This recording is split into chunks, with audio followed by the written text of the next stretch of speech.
সব সময় আল্লাহর কাছে এই দোয়াটা যেন আমরা করি, আল্লাহ কিয়ামতের দিন তুমি আমার হিসাব নিও না, আল্লাহ তুমি আমার বিচার বসিও না, আল্লাহ তুমি দয়া করে আমারে মাফ করে দিও।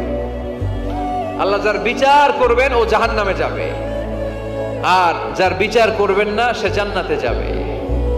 আল্লাহ যদি বিচার করে আর পাই টু পাই হিসাব নেয়, নামাজ পড়লি না কেন, রোজা রাখলি না কেন, মিথ্যা বললি কেন, খাদ্যে ভেজাল দিলি কেন, মাছে ফরমালিন দিলি কেন, যৌতুক খাইলি কেন, ঘুষ খাইলি কেন, উল্টাপাল্টা করলি কেন, জিনা করলি কেন, একটার পর একটা প্রশ্ন বানে যদি সেই ভয়ঙ্কর দিনে আল্লাহ আমাদেরকে জর্জরিত করে, আমাদের কোনো উত্তর আছে?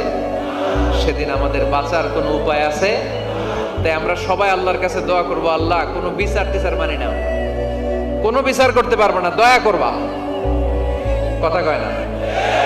কি করবে?